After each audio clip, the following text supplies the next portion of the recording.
लोभ कैसा हो ठाकुर जी के प्रति। यदि पता चल जाए कि वो इतना नाम जप करते हैं तो लोभ जगे, मैं उनसे ज्यादा करूंगा। ये लोभ अब संसार में है तो फिर विषय बन जाता है, ठाकुर जी की भक्ति में आ जाए तो ये प्रेम लक्षणा भक्ति बन जाता है। अब यहां पर जो शब्द प्रयोग किया गया लालसा, लालच, लालच अच्छा नहीं है, लालच बुरी, लेकिन यहां पर क्या कह रहे हैं, कृष्णोपासन लालसा। यदि कृष्ण की उपासना का लालच है, कथा सुनने का लालच है, वृंदावन जाने का लालच है, भक्त बंदों से मिलने का लालच है, तो वो लालच अच्छा है। एक प्रकार से संसार में करो तो सब विषय हैं, लेकिन ठाकुर जी के सन्मुख प्रस्तुत कर दो तो सब भक्ति है। कृष्णोपासन लालसा।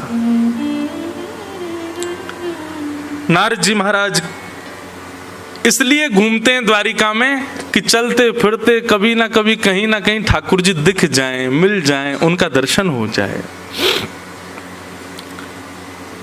बहाने से जाते हैं द्वारिका के द्वार पर, और द्वार पर जाकर के कहते हैं भिक्षाम देहि। मानो कभी भिक्षा लेकर के श्री कृष्ण भीतर से आ जाएंगे तो मन प्रसन्न हो जाएगा। ऐसे बहाने बना करके नारद जी महाराज द्वारिका जाते हैं और द्वारिकाधीश के यहाँ जाकर के भिक्षा मांगते हैं। पर कभी तो भिक्षा लेके देवकी मैया आ जाती हैं, कभी लेके बलराम जी आ जाते हैं, कभी रोहिणी मैया आ जाती हैं, कभी वसुदेव जी आ जाते हैं, ठाकुर जी नहीं आते। ठाकुर जी तो पहले ही विचार कर लेते हैं ना, जो जिस भाव से आ रहा होगा वही भाव पूर्ण नहीं होने दूंगा। अब नारद जी तो पात्र लेके खड़े भिक्षाम देहि, और भीतर से आ रहे हैं वसुदेव जी। नारद जी कहते जिसके लिए आया वो तो आया ही नहीं। बलराम जी आ जाते कभी भिक्षा लेकर, नारद जी कहते तुम काहे को आ जाते हो, उनको क्यों नहीं भेजते, हमको उनके दर्शन की अभिलाषा है, ऐसी लालसा। हाँ,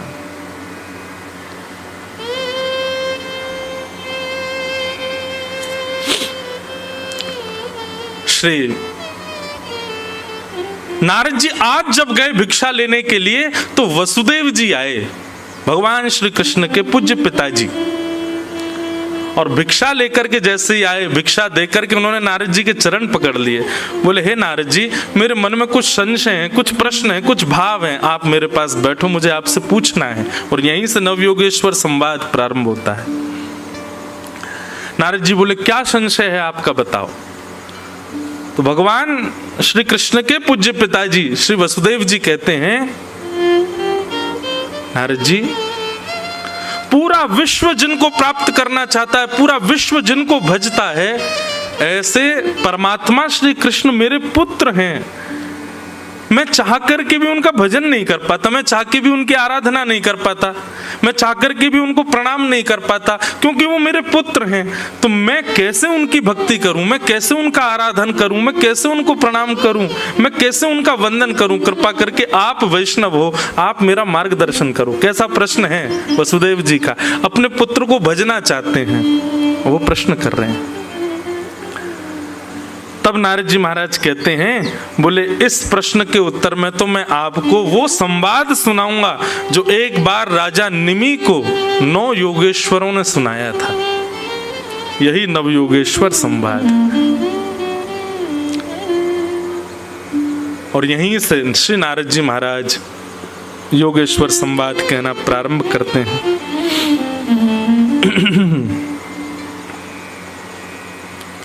सबसे पहला प्रश्न क्या है, भागवत धर्म किसको कहते हैं, मतलब भक्ति पथ, इसी को भागवत धर्म कहते हैं। और इस भागवत धर्म का अनुसरण करने वाले लोगों के नियम क्या होते हैं, कृपा करके मुझको बताइए। और इस प्रश्न का जैसे ही उत्तर दिया, सबसे पहला उत्तर कौन दे रहे हैं, कवि नाम के योगेश्वर। कविर्वाच, बहुत ध्यान से सुनिएगा। प्रश्न क्या है पहला, कि भागवत धर्म क्या है। भागवत धर्म का मतलब क्या होता है, भगवत प्राप्ति का मार्ग क्या है, कृपा करके हमको बताओ। और यहां से कवि नाम के योगेश्वर, पहले योगेश्वर उत्तर दे रहे हैं। ये वही भगवता प्रोक्त उपाया आत्मलब्धये अंजः पुंसाम विदुषाम वृद्धि भागवतान हितान। अच्छा, एक बात मन में आती है, बहुत ध्यान से सुनना बंधु।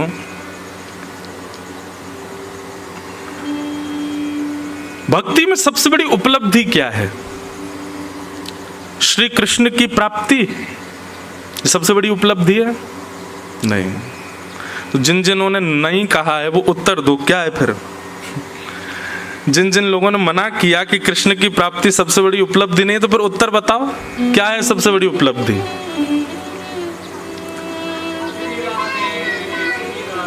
क्या कह रहे हैं? वाह भैया, बहुत अच्छी बात है। सबसे पहली बात, भक्ति में उपलब्धि की इच्छा ही नहीं होनी चाहिए, लेकिन फिर भी एक ठौर तो चाहिए, एक डेस्टिनेशन तो चाहिए, एक स्थिति तो चाहिए।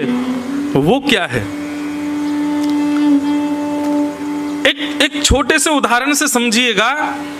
जिन यदुवंशियों को साक्षात श्री कृष्ण प्राप्त हो गए, वही श्री कृष्ण यदुवंशियों का हाथ पकड़ करके सत्संग में बैठाते हैं। समझ में आई बात? श्री कृष्ण की प्राप्ति भक्ति में सबसे बड़ी उपलब्धि नहीं है, पर हाँ, इतने वैष्णव मिलकर के भगवत चर्चा कर रहे हैं, ये भक्ति की सबसे बड़ी उपलब्धि है।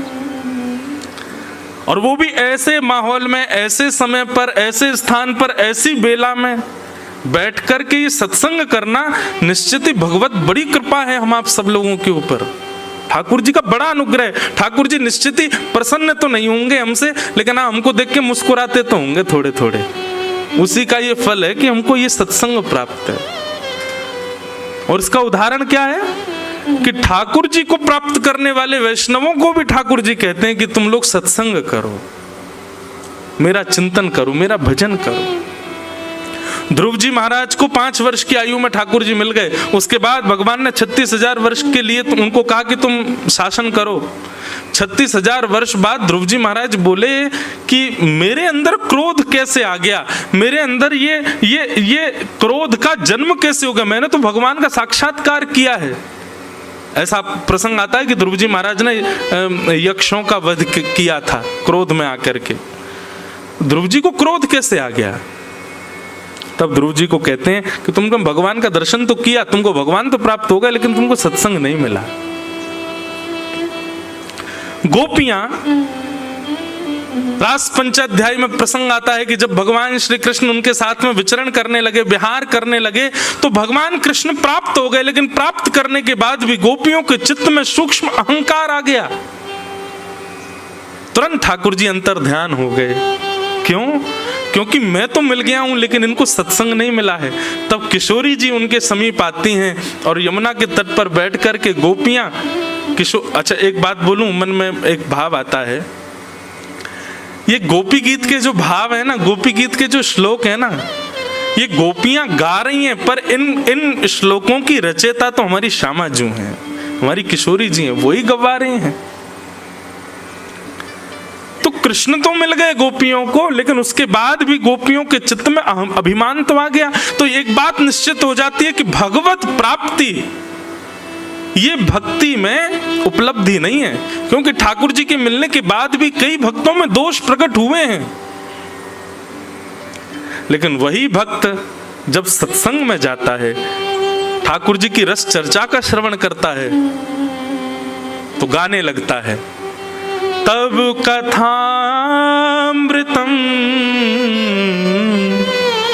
तप्त जीवनम कविभिरीडितम कल्मषापहम श्रवणमंगलम श्रीमदाततं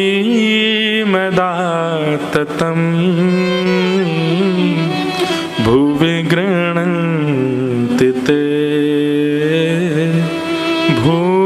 जना। वास्तव में गोपी गीत में जब ये वाला श्लोक आता है ना, तभी ठाकुर जी तैयारी बना लेते हैं, अब मुझे इनसे पुनः मिलना है। क्यों?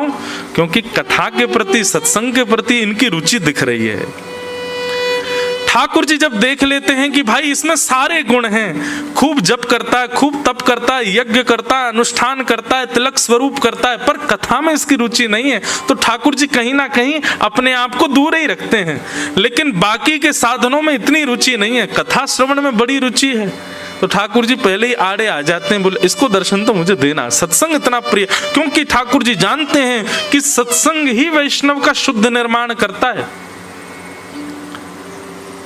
गैर सत्संगी व्यक्ति कितने भी नियम साधन करता हो, उसके अंदर अपराध रहेगा ही रहेगा, लेकिन सत्संगी व्यक्ति अपराध विमुक्त हो जाता है, क्योंकि सत्संग बता देता है, बोध करा देता है क्या सही, क्या गलत, क्या उचित, क्या अनुचित।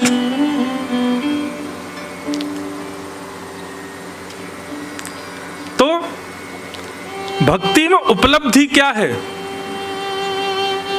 आप रात्रि में सो रहे हैं और नींद नहीं आई, तो नींद ना आने पर आप सोशल मीडिया नहीं देख रहे हो, नींद ना आने पर आप YouTube पर जाते हो, किसी अच्छे रसिक जन की सुंदर वाणी चला करके उसको श्रवण करने लगते हो। ऋषिकेश से दिल्ली की ड्राइव कर रहे हैं तो गाड़ी में कोई भद्दे गीत ना चला करके किसी भगवत रसिक की वाणी सुनते हुए जा रहे हो। अपने समय में, अपने जीवन में, अपने दिन में एक क्षण का भी अवकाश जब मिलता है, एक क्षण के लिए भी जब आप खाली होते हो, उस क्षण में आप अपनी इंद्रिय विषयों की तरफ ना जा करके भगवत वार्ता को प्रायोरिटी देने लग जाओ, तो समझ जाना अब भगवत उपलब्धि प्राप्त हो रही है।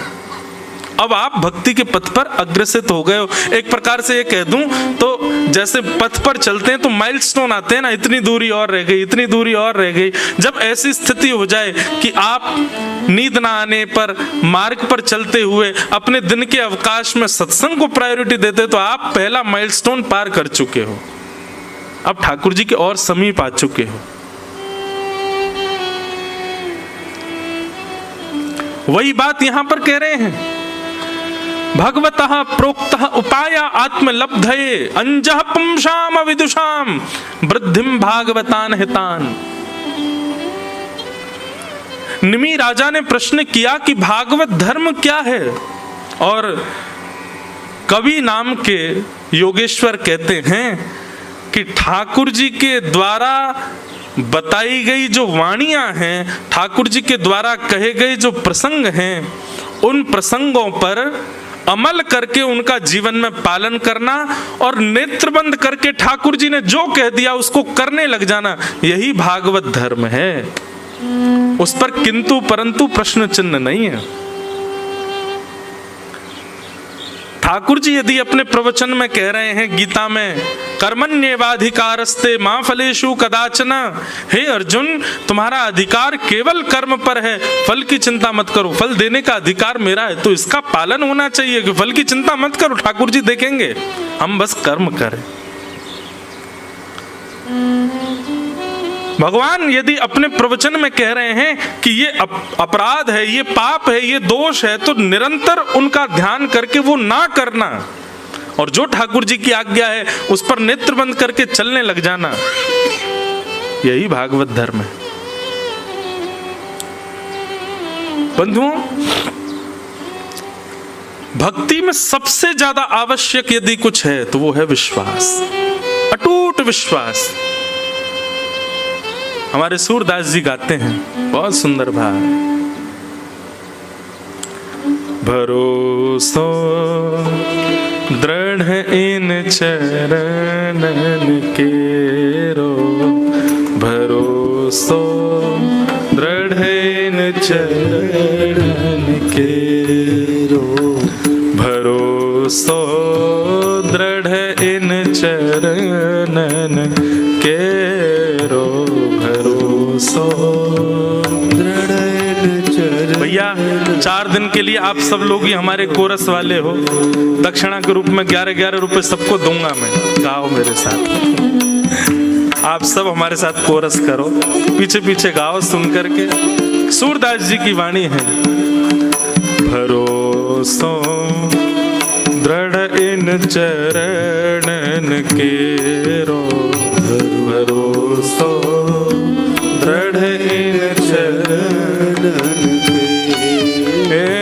भरोसो दृढ़ इन चरणन केरो, भरोसो दृढ़ इन चरणन के। श्री वल्लभ नख चंद्र छटा बिन, श्री वल्लभ नख चंद्र छटा बिन, श्री वल्लभ नख चंद्र छटा बिन, श्री वल्लभ नख चंद्र छटा बिन, सब जग माही अंधेरो,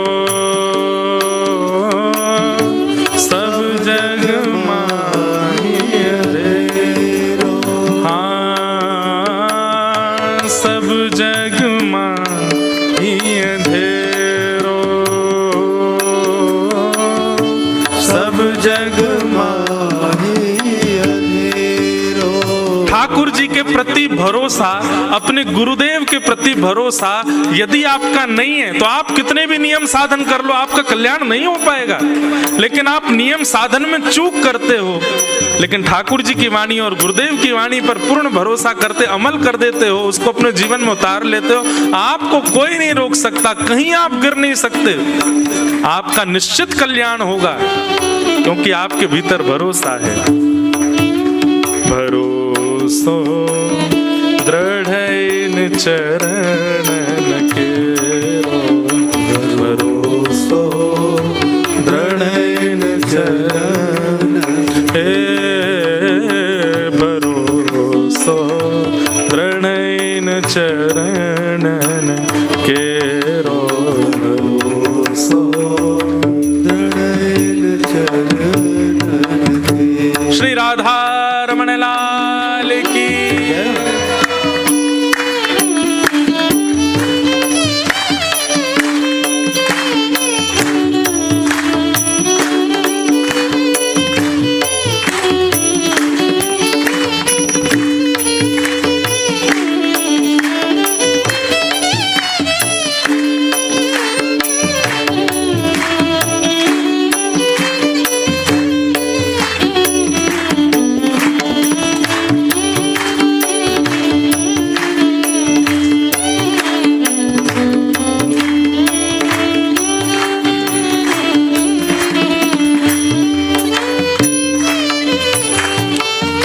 साधन और नाहिया कली में, साधन और नाहिया कली में, साधन और नाहिया कली में, साधन और नाहिया कली में, जासो होत निवेरो, जासो होत निवेरो। सूरदास जी कहते हैं इस कलयुग में और कोई साधन है ही नहीं आपके कल्याण का, केवल और केवल भरोसा ठाकुर जी की वाणी के प्रति, गुरुदेव की वाणी के प्रति, बस ये भरोसा जीवन में ले आओ और भली साधन आपसे ना बने, कल्याण हो जाएगा।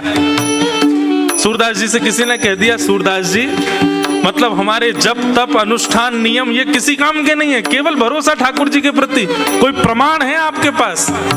सूरदास जी कहते हैं सबसे बड़ा प्रमाण मैं हूं। क्यों? बोले आंख ही नहीं है मेरे पास तो, सूर कहा कहे दुविध आंधरो, मेरे पास तो नेत्र ही नहीं है, मैं देख ही नहीं सकता, लेकिन फिर भी ठाकुर जी के अद्भुत रूप श्रृंगार का मैं दर्शन कर पाता हूँ, ठाकुर जी की लीला मुझे दिख जाती है।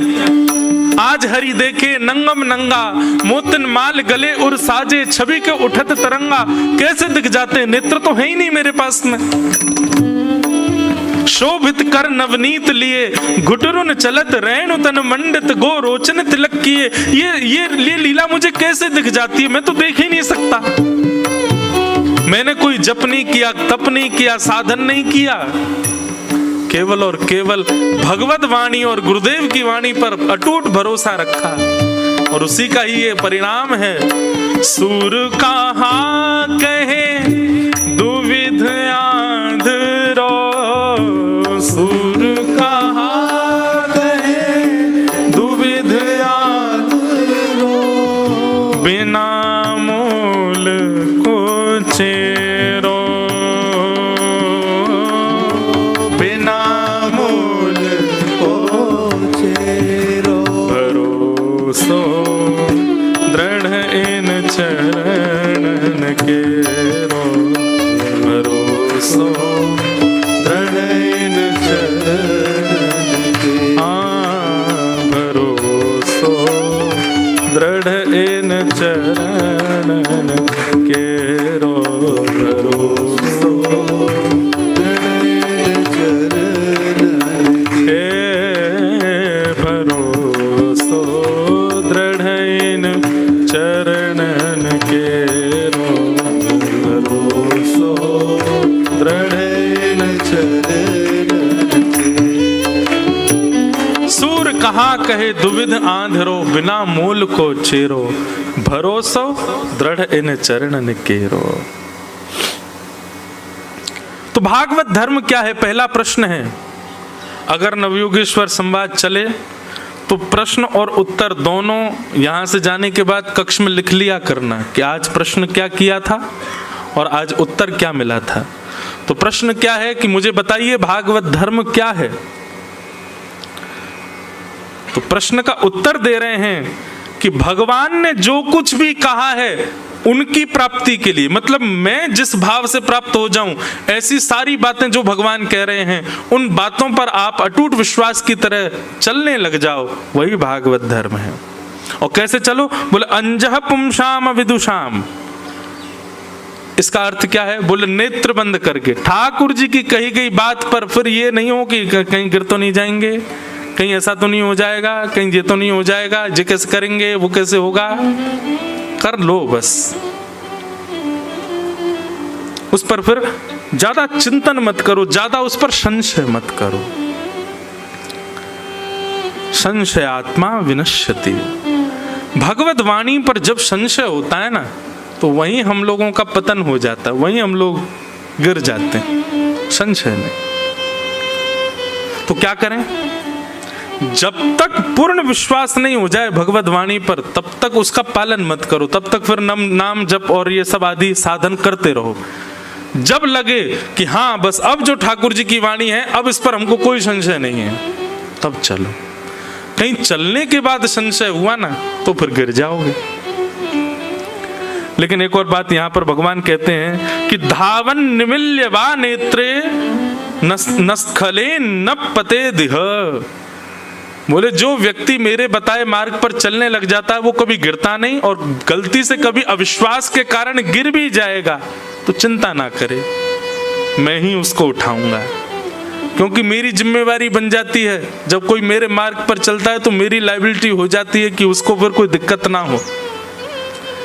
लेकिन फिर भी यहाँ रसिक जन आज्ञा कर रहे हैं, भगवत वाणी आज्ञा करती है कि आप उस पर विश्वास करके ही चलो जो भगवत वाणी है। भगवत वाणी क्या है? पूरी भागवत भगवत वाणी है, रामायण भगवत वाणी है, भगवत गीता भगवत वाणी है। व्यास मंच पर बैठ करके व्यास जन बुद्धि विवेक के साथ, आजकल व्यास मंच से भी कुछ भी कह दिया जाता है, इसलिए मिलावट केवल मिठाइयों में नहीं है, सब्जियों में ही नहीं है, व्यासपीठ पे भी हो गई है, हैं? हाँ, अरे वाह, यहाँ पर भी एडवर्टाइजमेंट, इनका मावे का व्यापार है, तो यूँ कह रहे मावे में भी नहीं है। वाह, अरे नहीं भैया, खूब मिठाई खाओ हैं।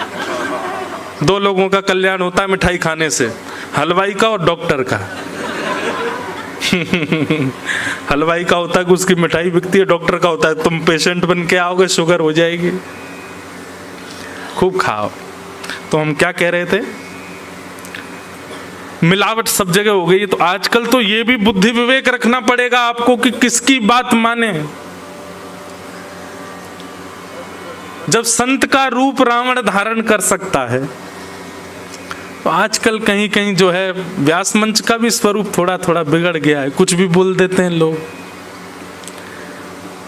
अच्छा, ये भी एक मेरे को ऐसा भाव लगता है कि व्यास मंच से वाणी से कुछ भी निकल जाना, इसमें भी कहीं ना कहीं गुरु विश्वास की कमी है, गुरु के प्रति भरोसा नहीं है। इसीलिए तुम्हारी वाणी में वो क्षमता नहीं है कि वो अपने आपे से बाहर हो जाती है। हम तो सही बताएं, हम तो ये भूल करके बैठते हैं कि हम कथा करने जा रहे हैं, हमारी कथा से कुछ होगा। हमारे गुरुदेव कृपा करेंगे, उनकी कृपा से जो वाणी में भाव आएगा वही हम बोलेंगे। हमारा अपना कोई बल नहीं, भरोसो दृढ़ इन चरणन केरो। तो आजकल तो ये भी सोच परख करके देखना है कि किसकी वाणी माननी है। उसके लिए तो जप तप नियम साधन बहुत जरूरी है, क्योंकि इन्हीं से ही बुद्धि विवेक जागृत होगा कि किसकी वाणी उचित है।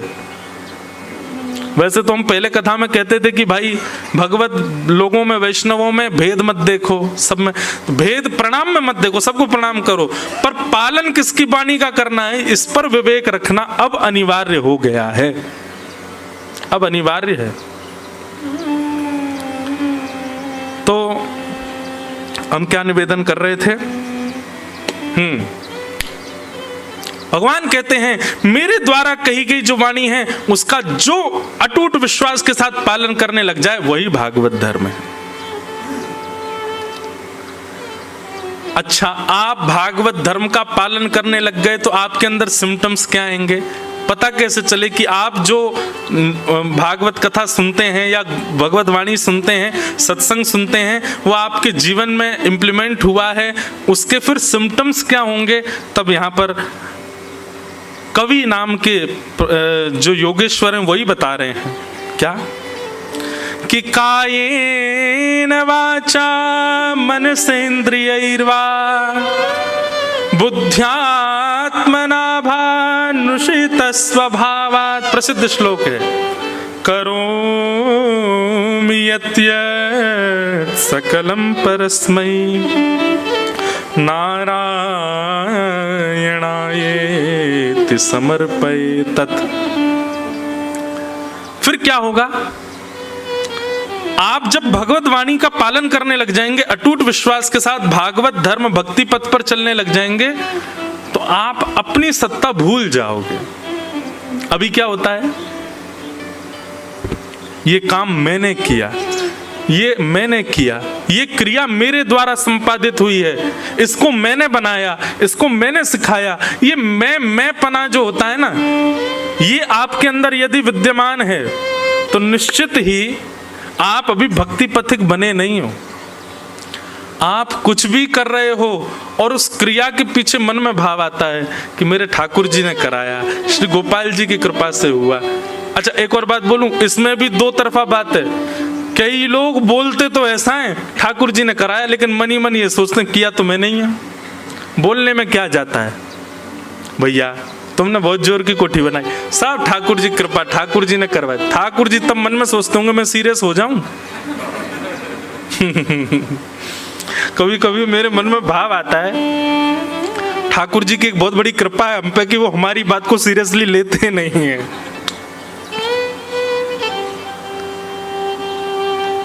तेरा तुझको अर्पण क्या लागे मेरा, ओम जय जगदीश हरे। ठाकुर जी इस बात को ना ऐसे ही नकार देते होंगे, ठीक है बोले मत ज्यादा। तेरा तुझको है। भगवान कभी सीरियस हो गए तो क्या होगा? ये सब आपका है नाथ, मेरा घर आपका, मेरी गाड़ी आपकी, ला चाबी दे घर की, निकल तू जा, ऋषिकेश में रह गंगा किनारे। भगवान मैं तो बस बोल रहा था, आप सीरियस क्यों हो गए? ठाकुर जी की बहुत बड़ी कृपा है कि वो हमारी बात को सीरियसली लेते नहीं है। लेकिन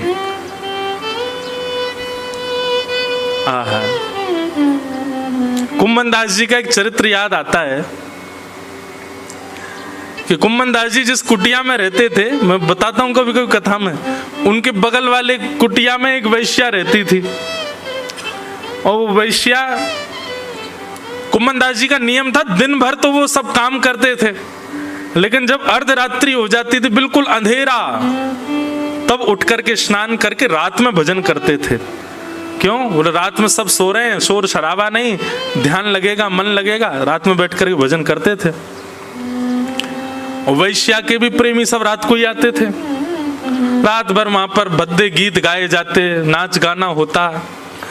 और उन सब से कुम्मन दास जी को थोड़ा बहुत तो कष्ट होता ही था। बेचारे वो श्री कृष्ण शरणम मम जाप कर रहे हैं और वहां बगल वाली कुटिया से भद्दे गीत गाए जा रहे हैं, उल्टे सीधे नृत्य किए जा रहे हैं, जोर जोर की आवाज करी जा रही है। कुम्मन दास जी को लगता कि भाई जब इसका तीव्र स्वर मेरे भजन में बाधा बन रहा है तो मैं भी तीव्रता से भजन करूंगा। तो जो करते थे श्री कृष्ण शरणम मम, वो भी जोर जोर से गाने लगे, श्री कृष्ण शरणम मम, श्री कृष्ण शरणम मम, श्री कृष्ण। जितनी तेज आवाज वैश्या के भवन से आवे गीतों की, उतनी तेज आवाज में कुम्मन दास जी कीर्तन करने लगे। अब वैश्या तो परेशान हो गई। वैश्या बोली, ये बाबा बड़ी जोर जोर से गा रहा है। प्रेमियों से कह दिया, बोले कि देखो ये हमारे हमारे हमारे आनंद में विघ्न डाल रहा है। बाबा वो क्या करें? बोले इसकी कुटिया जला दो, कुटिया जल जाएगी तो कहीं और चला जाएगा। प्रेमियों ने जाकर के कुम्मन दास जी की कुटिया में आग लगा दी। आहा, कुम्मन दास जी, हम आप सब लोग होते तो हम क्या करते? तुरंत पानी मंगाओ, जे करो वो करो, आग बुझाओ, अरे मेरा घर जल गया, हाय राम, सिर पकड़ के रोते। कुम्मन दास जी ने तो अपने ठाकुर जी समेटे, बाकी सब सामान वहीं छोड़ दिया और दौड़ करके ठाकुर जी को उठा करके ठाकुर जी को लेकर के भागे। बस एक बार ठाकुर जी को कहा, हे ठाकुर जी, ये मेरा घर थोड़ी था, ये तो आपके लिए मैंने छप्पर बनाया था, आपको धूप ताप बारिश आदि की कोई विघ्न ना लगे, आपकी कुटिया थी नाथ। मेरी कुटिया तो जल जाए, मेरा तो सब कुछ खाक हो जाए, मुझे कोई चिंता थोड़ी, पर ये आपका था नाथ, कैसे जल गया? इतने विश्वास से जब ठाकुर जी से थोड़े विरह में आकर के जब कुम्मन दास जी ने बात कही, ठाकुर जी बोले, अरे अभी बताऊं। सोई पवन देव से कहा, बोले ऐसे बहो कि कुम्मन दास जी की कुटिया की आग की लपटें इस वैश्या के घर में जाएं। जोर की हवा चली, आग तो लगी थी कुम्मन दास जी कुटिया में, पर वो लपटें सारी जाने लगी वैश्या के भवन में, और देखते ही देखते उसका भवन जल गया। वैश्या निकल करके आई बाहर, कुम्मन दास जी को गालियां देने लगी, चढ़ गई ऊपर, बोले कैसे तुमने मेरी कुटिया में आग लगा दी? कुम्मन दास जी बोले, एक बात बता, तैने मेरी कुटिया में आग लगाई? बोले नहीं, मैंने नहीं लगाई, मेरे प्रेमियों ने लगाई। बोले तेरे प्रेमी ने मेरी कुटिया जलाई, मेरे प्रेमी ने तेरी जला दी। प्रेमी प्रेमियों को लड़ने दे, मैं और तू काय को लड़े बीच में? लड़ने इनको ही। वहीं श्री नामदेव जी का प्रसंग आता है कि उनके कुटिया में आग लगी तो उनकी स्थिति क्या हुई? एक किनारे पर आग लगी तो नामदेव जी गए, घर के सारे सामान उठा उठा के मां डालने लगे। घर के लोग बोल, कब पागल हो गए? नए का आग लगी है, तुमने बाकी सब उसमें क्यों झोंक दिया? बोले अग्नि भगवान का स्वरूप है। मुझे ऐसा लगा आज मेरे घर साक्षात ठाकुर जी पधारे, इतने से स्थान में क्यों बैठे, पूरे घर में क्यों नहीं आ रहे? पूरे घर में हम लोग सुन सकते हैं इस बात को, कर कभी नहीं सकते, करना भी नहीं। ढूंढवाएंगे लोग, कहाँ है? व्यास को ढूंढ के लाओ, वो उसने सिखाया है इनको। ये तो केवल एक विनोद की बात, मैं केवल एक प्रसंग मात्र बता रहा हूं, लेकिन इतना भरोसा हमारा है ठाकुर जी के प्रति। कभी हम इस बात को कह दे कोई कि आपने बहुत बड़ी उपलब्धि प्राप्त करी, अरे सब ठाकुर जी की कृपा। ठाकुर जी भी जानते हैं उस समय आपको, केवल बात बना रहा है, कह रहा है दिखावे के लिए केवल कि ठाकुर जी की कृपा, लेकिन विश्वास नहीं है चित्त में इसको कि हाँ मैंने ही कृपा करके दिया। बस इसी को विश्वास में बदल दो, जो हो रहा है आपको सब ठाकुर जी की कृपा, सब ठाकुर जी का अनुग्रह, मैं कुछ भी नहीं कर सकता। एक बहुत सुंदर पद है ना, मैं नहीं, एक सेकंड, एक स्वर दो, मैं नहीं मेरा नहीं यह तन, किसी का है दिया। जो भी अपने पास है यह धन, किसी का है दिया। देने वाले ने दिया, वह भी दिया किस शान से। हम अमेरिका होके आए, हम लंदन होके आए, हम ऑस्ट्रेलिया होके आए, आहा वहां की सुंदरता देख करके आए। ठाकुर जी बोले तू देख के आया, नेत्र ही नहीं दिए होते मैंने तो। हम फलाने गीतकार का, संगीतकार का कॉन्सर्ट अटेंड करके उसका गाने सुन के आया। ठाकुर जी बोले मैंने कान ही नहीं दिए होते तो सुनता। अरे हमने पैदल पूरी परिक्रमा कर दी गिरिराज जी की महाराज, ठाकुर जी बोले पाँव ही नहीं दिए होते तो करता। ये मैंने किया, मैंने किया, मैंने किया, आप नहीं कर सकते। आप जो कुछ भी कर रहे हो, सोने से लेकर के खाने तक, खाने से लेकर के अपने जीवन की उपलब्धियों तक, सब ठाकुर जी की कृपा है आप पर। आप स्वयं की सत्ता पर कुछ नहीं कर सकते। इसलिए जो कुछ भी करो हर स्थिति में नारायणाय। अब अभी क्या हमारी स्थिति क्या हो गई है, हमारे साथ कुछ भी अच्छा होता है तो हम सोचते हैं हमने किया, और कुछ बुरा हो जाता है तो गुरुजी के पास, गुरुजी हमारे संग ऐसा क्यों हो गया, हमारे साथ ठाकुर जी ने ऐसा क्यों किया। कभी अच्छे होने पर कभी जाके किसी ब्राह्मण देवता से कहा ठाकुर जी ने हमारे साथ ऐसा क्यों किया, हम तो इसके लायक ही नहीं थे, फिर क्यों किया, कभी बोलते हैं हम? कभी नहीं। हमारे साथ बुरा होता है हम तभी ज्योतिषी के पास हाथ क्यों दिखवाते हैं, देखना जरा बुरा क्यों चल रहा है, हमारी जन्म कुंडली देख लो, सब बुरा बुरा क्यों हो रहा है। जब अच्छा होता है तब हमको कभी संशय नहीं आता मन में कि मैं तो इस लायक ही नहीं था, मेरी कुंडली देख के बताना अच्छा क्यों हो रहा है मेरे साथ। कभी देखा है ऐसा? कभी नहीं। क्योंकि अच्छे पर हमको ये लगता है ये हम कर रहे हैं, और बुरे पे हमको ये लगता है ठाकुर जी हमको, ठाकुर जी पे इतना समय है, इतने इतने खाली बैठे हैं ठाकुर जी, इतने खरब अरब जनसंख्या के, और उसमें भी महाराज छोड़ो, आपको केवल पृथ्वी दिखाई दे रही है, आपको केवल उतना दिखाई दे रहा है जितनी आंखों की क्षमता, ब्रह्मांड उससे कई गुना ज्यादा बड़ा है। एक बार प्रिया प्रियतम की लीला चल रही थी वृंदावन में, ललिता विशाखा दोनों पहरेदारी कर रही थी। इतने में ब्रह्मा जी आए, कोई बहुत इंपॉर्टेंट मीटिंग करनी थी उनको भगवान से, ब्रह्मांड के रिगार्डिंग कुछ निर्णय लेना होगा। तुरंत आ गए वृंदावन। ललिता विशाखा जी बोली रुकिए रुकिए रुकिए, कहाँ जा रहे हैं आप? बोले आप मुझे नहीं रोक सकते। बोले अंदर निवृत्त निकुंज की लीला चल रही है, सखियों का प्रवेश नहीं है, आप कहाँ भीतर जा रहे हैं? बोले अरे आप जानते नहीं मैं ब्रह्मा हूं,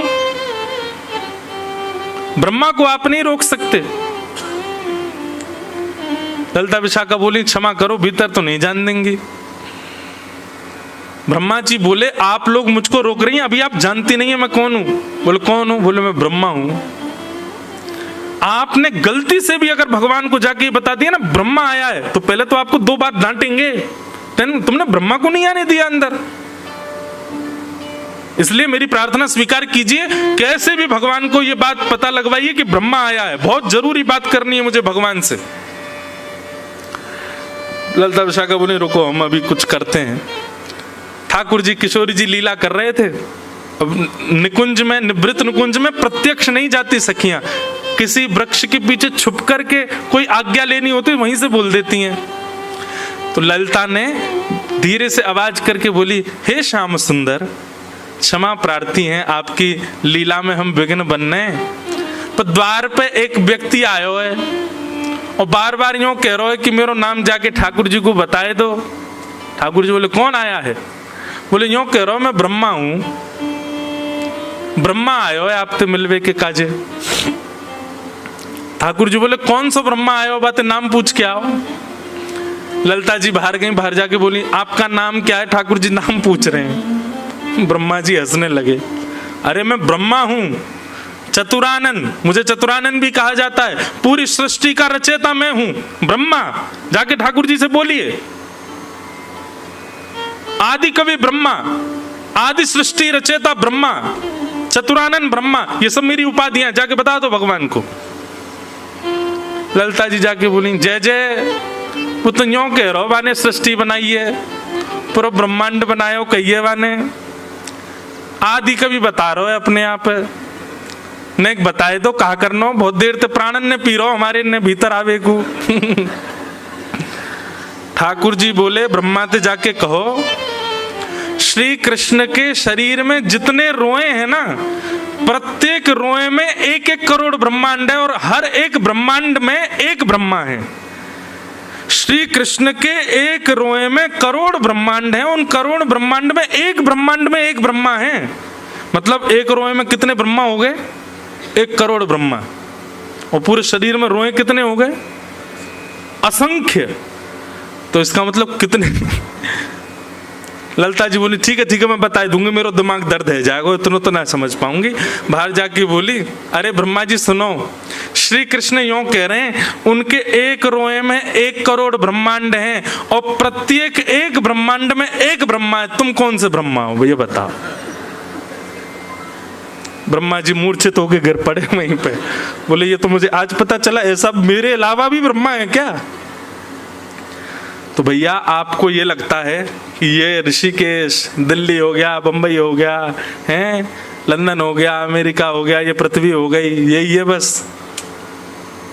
ठाकुर जी को कभी कभी याद आता होगा कि ये भी है, इतना बड़ा ब्रह्मांड है ठाकुर जी का।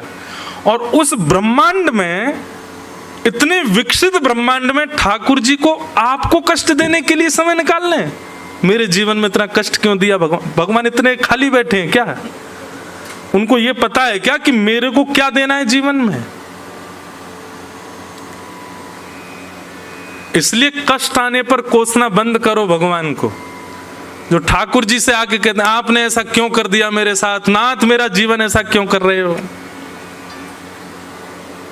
भगवान ने इतनी सुंदर व्यवस्था बनाई है, इतना बढ़िया तो कोई इंजीनियर भी नहीं बना सकता किसी फैक्ट्री को, जैसा ठाकुर जी ने इस ब्रह्मांड को बनाया है। व्यक्ति अपने कर्म से भोगेगा अपने आप, जो भी भोगेगा। भगवान ने कुछ अपने हाथ में नहीं रखा कि इसको ये देना है, इसको ये देना है। कर्म सुधर जाएंगे तो बुरे कर्मों का फल कम हो जाएगा, कर्म बिगड़ेंगे तो सुधरे हुए कर्मों का फल कम हो जाएगा। अपने आप सब कुछ सिस्टमेटिक ढंग से अपने आप विविध रूप से चलता है। ठाकुर जी पर समय नहीं इतना, वो हमें कष्ट देने बैठे।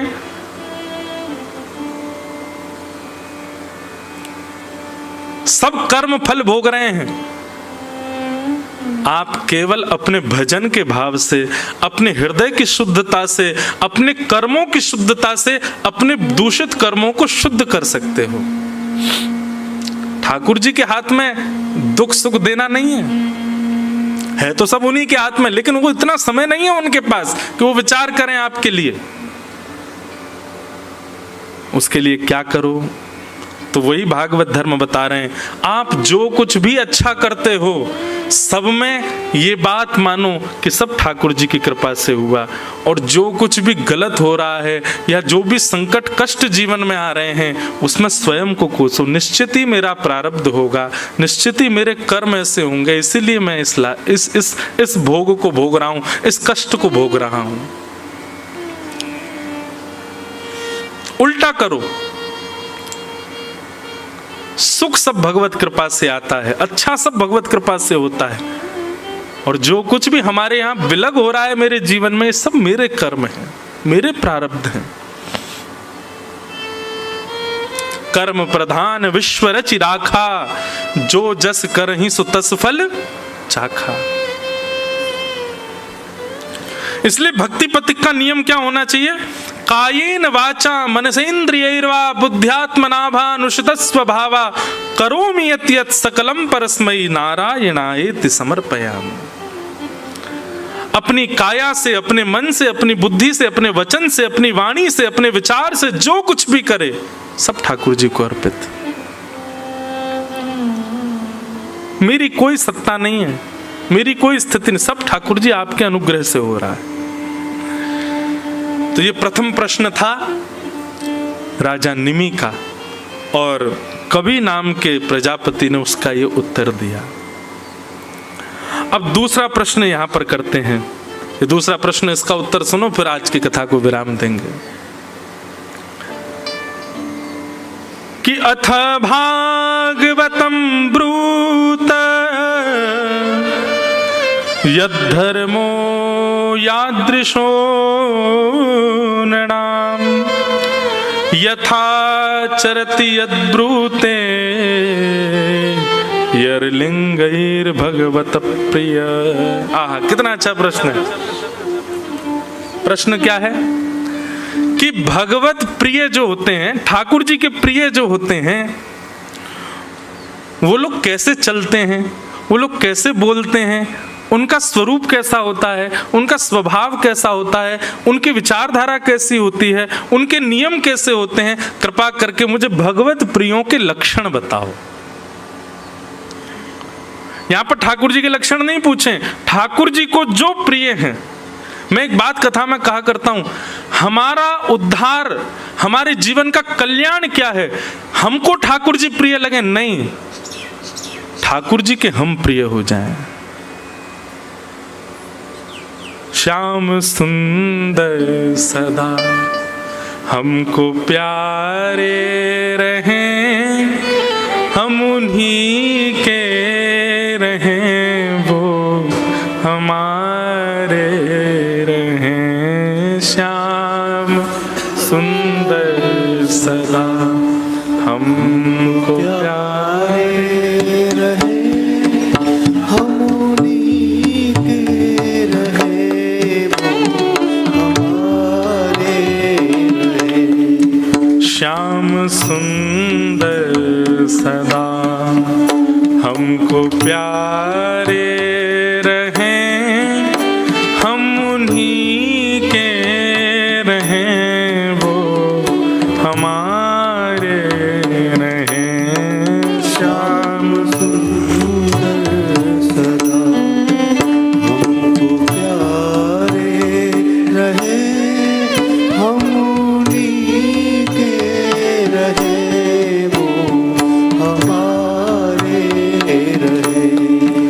जिस डगर से मुरलिया की धुन आएगी, जिस डगर से मुरलिया की धुन आएगी, जिस डगर से मुरलिया की धुन आएगी, जिस डगर से मुरलिया की धुन आएगी, उस डगर पे उमरिया कट जाएगी, उस डगर से उमरिया कट जाएगी, उस डगर पे उमरिया कट जाएगी, उस डगर से उमरिया कट जाएगी, उस डगर पे उमरिया कट जाएगी, उस डगर से उमरिया कट जाएगी। उनकी तस्वीर मन में बनाए रहें, हम उन्हीं के रहें, वो हमारे। श्याम सुंदर सदा हमको प्यारे रहे, हम उन्हीं के रहे, वो हमारे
सबसे बड़ा सुख पता है क्या है? आप जिसको बहुत मानते हो, जिससे बहुत प्रेम करते हो, जिसके प्रति आप पूर्ण रूपेण न्योछावर हो, वो कभी भरे समाज में ऐसा कह दे आपके लिए कि ये तो मेरा है, ऐसा लगता है कि बस अब इसके बाद तो जीवन हमारा भले यहीं खत्म हो जाए, अब और कुछ नहीं चाहिए। कभी कभी मन में भाव आता है, इतनी कथाएं करने का, इतना परिश्रम, इतना हम कोई परिश्रम कुछ कर नहीं रहे हैं, लेकिन एक फिर भी बात कह रहे हैं, इतनी कथाएं करने का, इतने नाम जप करने का, इतने भजन कीर्तन करने का, इतने यज्ञ अनुष्ठान करने का हमको फल क्या चाहिए? एक बार, बस एक बार ठाकुर जी भले ही प्रत्यक्ष, और प्रत्यक्ष के लिए मैं इतना योग्य नहीं हूं तो प्रत्यक्ष भले ही ना है, स्वप्न में ही आकर के मुझे एक बार कह दें तू मेरा है, बस और कुछ नहीं चाहिए ना। आप भले ही जीवन भर हमको मिलो मत, हमको दिखो मत, हमें कभी आप प्रत्यक्ष दर्शन मत दो, और स्वप्न में भी आप दिखना नहीं, आप केवल स्वर निकाल करके ऐसा कह देना कि तू मेरा है। बस ये 2 शब्द सुनने हैं नाथ आपसे, और कुछ नहीं चाहिए। मेरा भजन केवल इसी के लिए है। और बस वास्तव में एक नैष्ठिक भक्त का, एक प्रिय भक्त की इससे ज्यादा मांग यदि कोई है तो अपने आप को भक्त कहना मना कर दे, नहीं है वो भक्त। इससे ज्यादा यदि आपकी डिमांड है तो हमारी तो एक ही डिमांड है नाथ, आप कभी स्वप्न में या प्रत्यक्ष भाव से बस इतना कह दो कि तू मेरा है।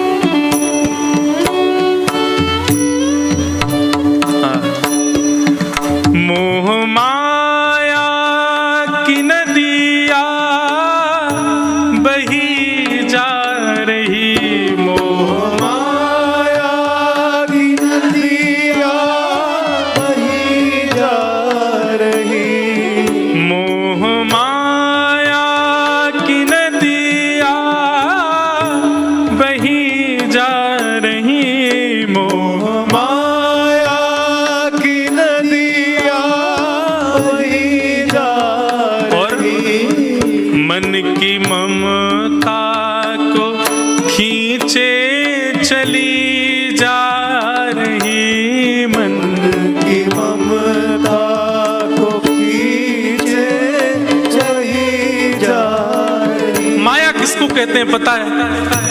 जो कोई भी संसारी वस्तु आपको अपनी ओर आकर्षित कर ले वही माया है। कोई भोज्य वस्तु जिसके प्रति आपका आकर्षण हो जाए वही माया है।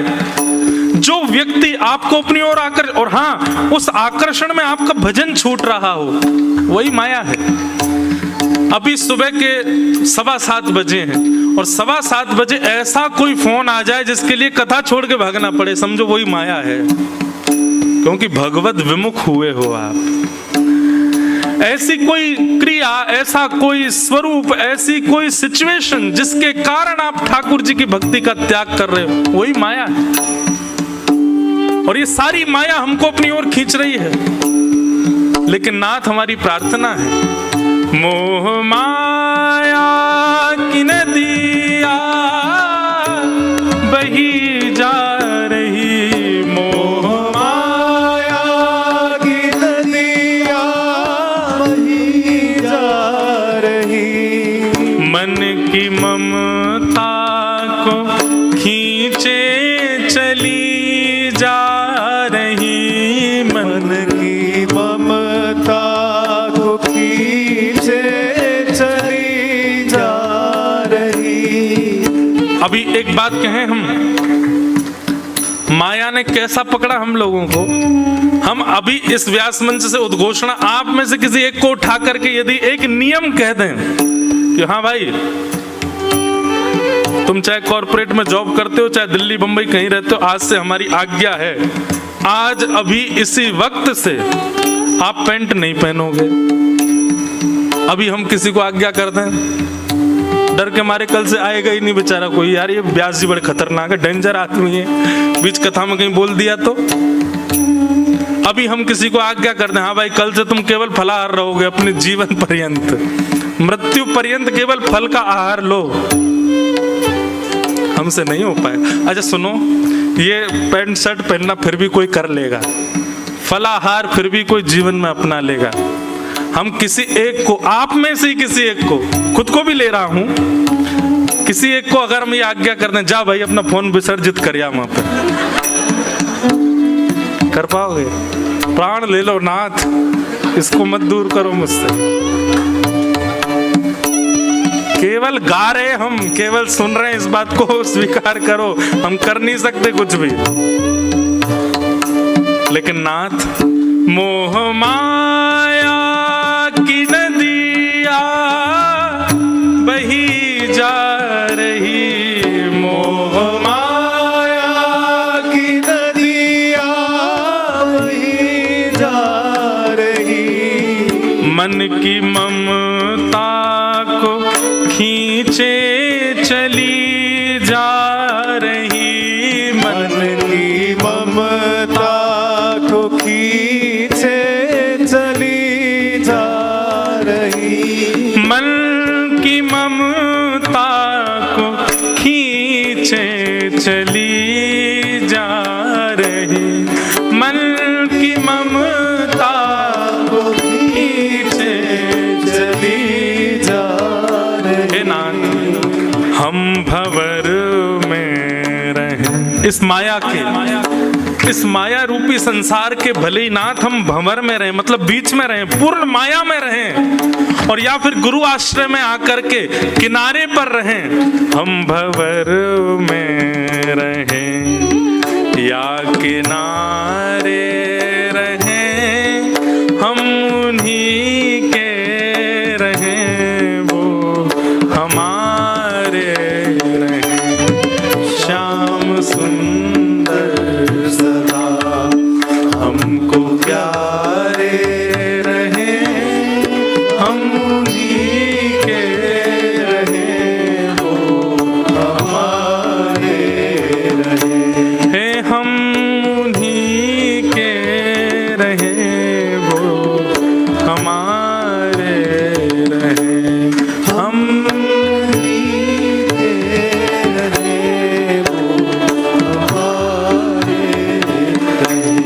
प्रेम पीयूष की धार बहती रहे, प्रेम पीयूष की धार बहती रहे, नित्य घन श्याम रसना ये कहती रहे, नित्य घन श्याम रसनार बहती रहे, ओ नित्य राधे श्याम रसना ये कहती रहे, नित्य राधे श्याम रसनार बहती रहे, ओ नित्य घन श्याम रसना ये कहती रहे, नित्य घन श्याम रसनार कहती रहे। अपने तन मन को मोहन पे वारे रहें, अपने तन मन को मोहन पे वारे रहें, हम उन्हीं के रहें, वो हमारे रहें, ओ हम उन्हीं के रहे, वो हमारे रहे। ओ श्याम सुंदर सदा हमको प्यारे रहे, हम उन्हीं के रहे, वो हमारे रहे। श्याम सुंदर सदा हमको प्यारे रहे, हम उन्हीं के रहे, वो हमारे रहे। हाँ हम उन्हीं के रहे, वो हमारे रहे, हम उन्हीं के रहे।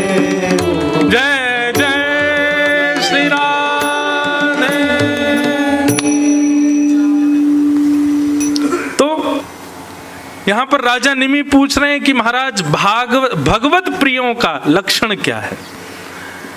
ठाकुर जी हमको प्रिय रहें ये सामान्य बात है, पर हम ठाकुर जी के प्रिय बन जाएं ये हमारे भजन की विशेषता है। हाँ भाई, हमारी दौड़ यही के लैया है कि हम ठाकुर जी के प्रिय बने। ठाकुर जी यूँ कहें जे मेरो प्रिय है, जे इंद्रेश याते मोह प्रेम है। हाँ, मैं खुद कह रहा हूँ मुझे कितना सुख मिल रहा है। ठाकुर जी कभी ये बात कह दें, हैं श्री गिरधर लाल जी हमारे कभी कह दें कि जे मोह बहुत प्रिय है। हाँ हाँ, प्रियतम तू मोहे प्राणंत प्यारो, प्रियतम तू मोहे प्राणंत प्यार। बहुत अच्छा पद है, मुझे पूरा याद नहीं है। श्री वेणु विनोद कुंज वाले महाराज जी वृंदावन में, उनका ये पद है संभवतः। बहुत अच्छा पद, कल गाऊंगा निश्चित।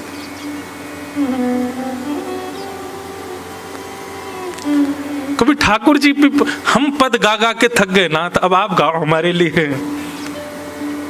हम ठाकुर जी कह रहे हैं आहा पीली पीताम्बरी कैसी सो रही है, घुंघराले केश कैसे सुंदर लग रहे हैं ठाकुर जी के, तमाल वर्ण है ठाकुर जी का, उस पर केसर तिलक लगाया है, ऐसे कटाक्ष नेत्र हैं। भक्ति तब श्रेष्ठ मानो ठाकुर जी पद बना के हमारे लिए यहाँ गाँव में। आहा, या के बुरे से बाल कैसे सुंदर लग रहे हैं, कारो सो मोटो सो विचित्र सो, लेकिन मुंह बढ़िया लगे। उल्टे सीधे काम करे लेकिन फिर भी मुंह भावे। व्यसनी है, पामर जीव है, लेकिन फिर भी मेरा प्रिय। ऐसा कोई पद बना के ठाकुर जी काम है। अच्छा, ये कोई मनगढ़ंत बात नहीं कह रहा हूं मैं, ठाकुर जी ने भी पद बना के गाए हैं वैष्णवों के लिए। एक गीत गोविंद में जय जय देव हरे कौन गा रहा है? जय जय देव हरे, ये जयदेव की जय जय हो कौन गा रहा है? श्री जगन्नाथ जी गा रहे हैं। श्रुत कमला कुछ मंडल धृत कुंडल कलित ललित वन माल, यहां तक तो जयदेव महाप्रभु ने गाया। जयदेव महाप्रभु का स्वर बंद करके ठाकुर जी गाते हैं जय जय देव हरे। अरे जयदेव तुम्हारी जय जय हो। ठाकुर जी मतलब पद गाते हैं अपने वैष्णवों के लिए। हमें भक्ति तब तक करनी है जब तक ठाकुर जी हमारे काज पद नहीं गाए। हमें पद तब तक गाने जब तक ठाकुर जी हमारे लिए नहीं गावे। कोई कह करके हो सकता है मेरी निंदा करे, कैसा व्यास बताओ ठाकुर जी से यूं कह रहा ठाकुर जी हमारे लिए पद गाए। अरे गाना है भैया, हमको गब्बाना है। प्रेम एक हाथ से ताली क्यों बजाएं, हम दोनों हाथ से बजनी चाहिए। अकेले हमारो प्रेम से काम थोड़ी चलेगा, ठाकुर जी को भी तो प्रेम हो हमारे प्रति।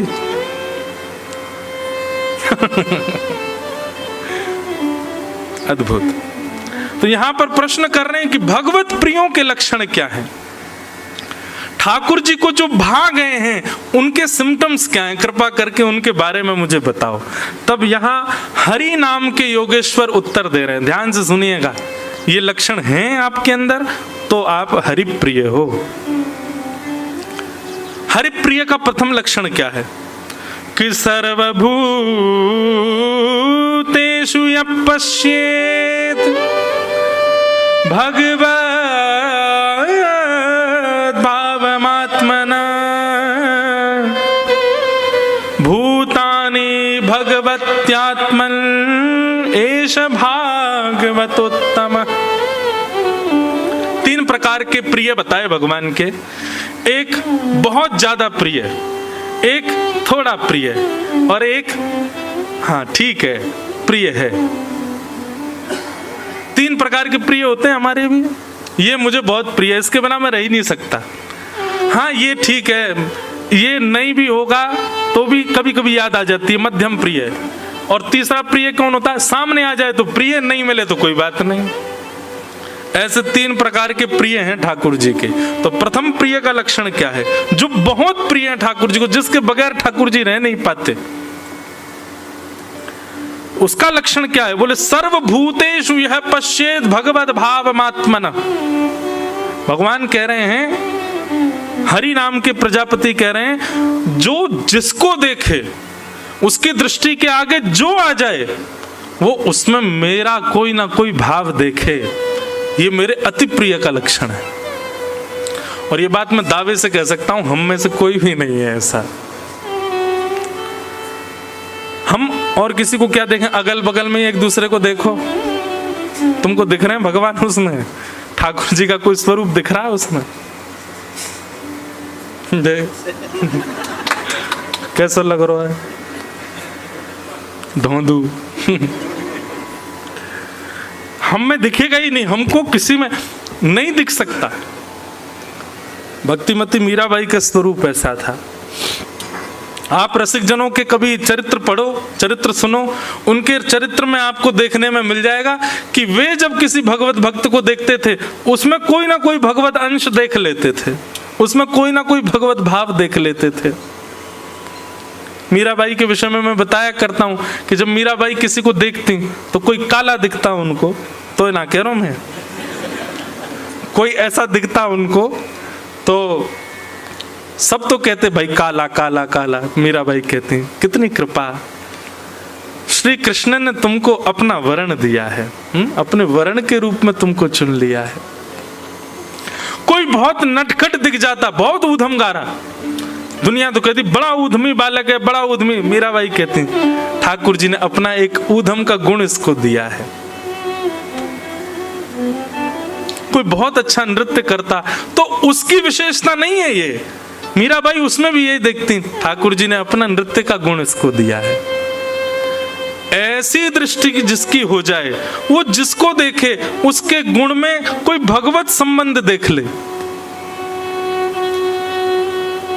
कोई बहुत सुंदर है, सब उसकी सुंदरता की प्रशंसा कर रहे हैं, पूछ रहे हैं तुम क्या लगाते हो चेहरे पे, तुम कौन से साबुन से नहाते हो, तुम क्या खाते पीते हो, इतने बढ़िया दिखते हो।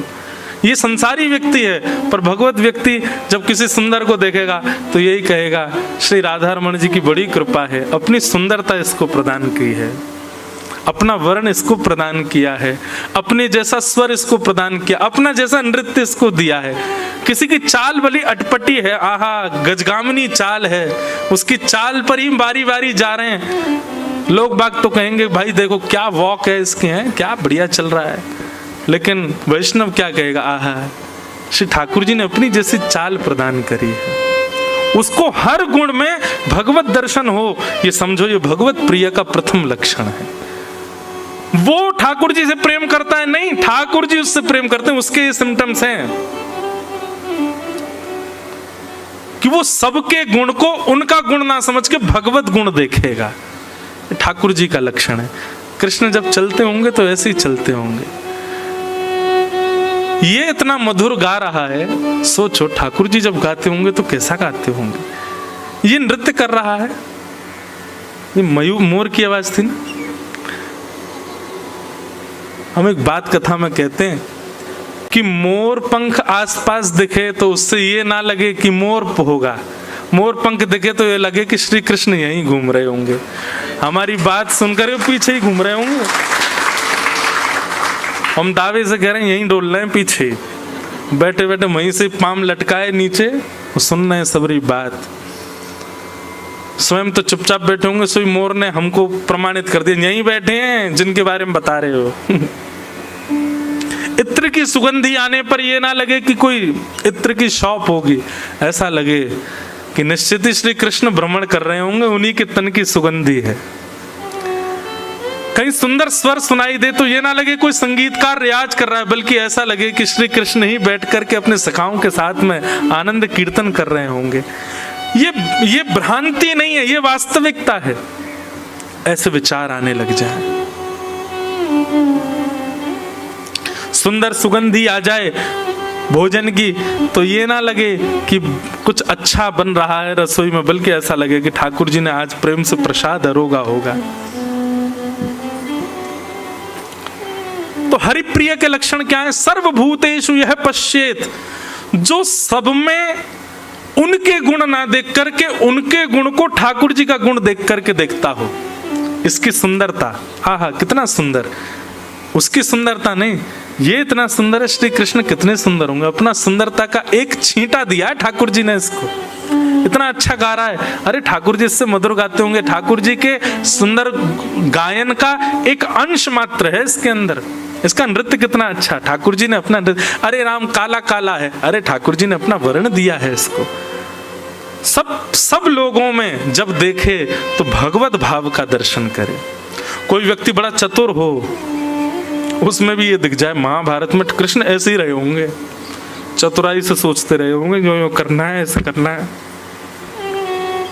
ऐसी दृष्टि हो जाएगी ना, आपको किसी में अवगुण दिखेगा ही नहीं, सब में गुण दिखेंगे। फिर ये भगवत प्रिय का प्रथम लक्षण।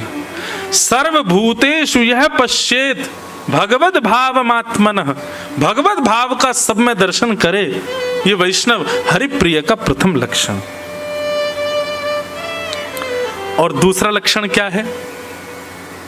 बोले दूसरा लक्षण कह रहा है कि जब सबको देखे तो सब में भगवत भाव का दर्शन करे, और जब ठाकुर जी को देखे तो सबको भूल के इन्हीं को सब कुछ मान के देखे।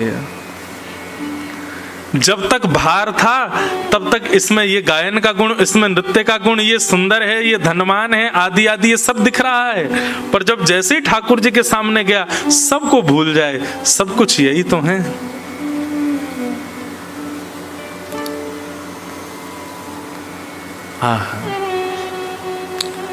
एक प्रकार से दूसरा भाव यहां पर ऐसे है कि बाहर जब रहे, ठाकुर जी से विलग रहे, तो ये माँ हैं, ये पिता हैं, ये भाई हैं, ये बंधु हैं, ये सखा हैं, ये सर्वस्व हैं, ये सब कुछ हैं। पर जब ठाकुर जी के सामने जावे तो यही माँ है, यही पिता हैं, यही भाई हैं, यही बंधु हैं। त्वयैव नाथे न मुहुर विपद गणात्, केवल यही मेरे हैं और कोई मेरा नहीं है। सबको ठाकुर जी में देखे, ये हरिप्रिय के लक्षण है। तो हे मोहे नाते अनेक मानिए जो भावे, अनेक नाते ठाकुर जी से जोड़ ले वे।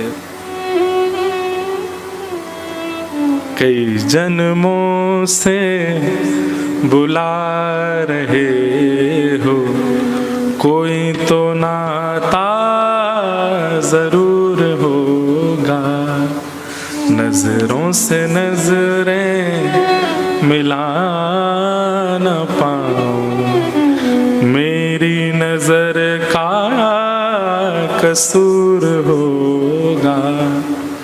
तुम ही तो मेरे माता पिता हो, तुम ही तो मेरे बंधु सखा हो, कितने रिश्ते तुम संग मेरे, कोई तो रिश्ता जरूर होगा। कई जन्मों से बुला रहे हो, कोई तो नाता जरूर